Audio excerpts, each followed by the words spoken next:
एक सफेद खरगोश दरिया के किनारे रहता था। वो रोजाना अपने घर से निकलकर एक पत्थर पर बैठ जाता और दूसरे किनारे के खूबसूरत बाहों को बड़ी हसरत है तका करता।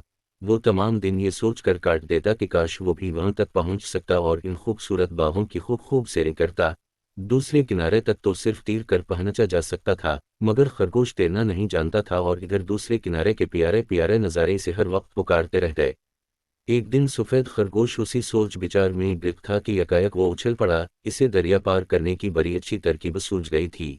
वो किनारे पर आकर बैठ गया और जब मगरमच्छ ने अपना लंबू तरामीना पानी से निकाला तो खरगोश ने इससे पूछा, क्यों भाई मगरमच्छ, तुम बता सकते हो कि दौसत किसके ज्यादा हैं, तुम्हारे या मेरे? मगरमच्छ ने जवाब दिया, खरगोश साहिब, बढ़ानकने की जरूरत नहीं। दौसत मेरे ही ज्यादा हैं, तुम्हें कौन पूछता है? अच्छा, खरगोश ने कहा, अगर ये बात है तो ऐसा करो कि अपने दोस्तों को बुलाओ और इन्हें एक कतार में खड़ा कर दो। मैं इन सबको गन कर देखूंगा कि किसके दौसत ज्यादा हैं। मैं अपने दोस्तों को बुलाऊंगा और तुम इन्हें गन लेना।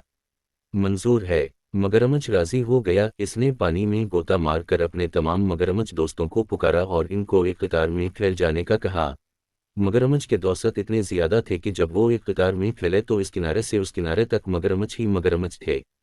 सफेद खरगोश शरारत से मुस्कुराया, किनारे पर से छलांग मारकर मगरमच्छ की पीठ पर आ बैठा और बोला, एक, उछलकर दूसरे मगरमच्छ की पीठ पर आ बैठा और बोला, दो, और उसी तरह वो मगरमच्छों पर कूदता फांदता, तीन, चार, पाँच, छः, सात, आठ गनता चला गया और आखिरी मगरमच्छ की पीठ पर से कूदकर दूसरे किनारे पर जा पहुंचा।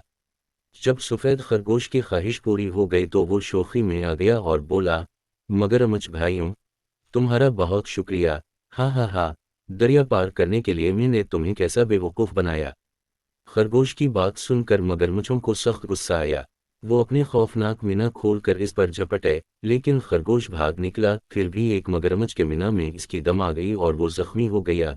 जख्म की वजह से खरगोश अपनी सारी शरारत भूल गया और फूट फूट कर रोने लगा। बूढ़े माली ने इसके रोने की आवाज़ सुनी तो भागा आया। वो ये देखकर हैरान रह गया कि एक नन्हा खरगोश जमीन पर पड़ा रो रहा है। माली को इस पर बहुत रहम आया और रोने की वजह पूछी। खरगोश ने इसे अपनी सारी कहानी कह सुनाई। माली ने प्यार से इसके सर पर हाथ फेराते हुए कहा, बरखुदार, तुमने बहुत बुरा किया। अगर तुम वादा करो कि फिर किसी को बेवकूफ़ बनाकर अपना काम नहीं निकालोगे तो मैं तुमको अच्छा कर दूंगा। खरगोश बोला, वादा करता हूँ चाचा माली, बस मेरा ये जख्म अच्छा कर दो। माली ने एक दरख्त से बहुत से बड़े बड़े पत्ते और नरम नरम डालियां तोड़कर खरगोश के लिए एक गुदगुदा सा घोंसला बनाया और इससे कहा, अब तुम इस घोंसले में आराम से रात भर लेटो, सुबह सोकर उठोगे तो ये जख्म खुदा के फजल से अच्छा हो जाएगा। खरगोश घोंसले में आया और आंखें बंद करके लेट गया। लेटते ही इसकी आंखें लग गई और जब सुबह को जागा तो जख्म भर चुका था। खुश होकर सामने देखा तो बूढ़ा माली खड़ा मुस्कुरा रहा था। छलांग मार कर वो माली के कदमों में जा बैठा और बोला, अगर अब मैं किसी को बेवकूफ़ बनाऊं तो खुदा करे कि मेरी सारी खाल अधर जाए।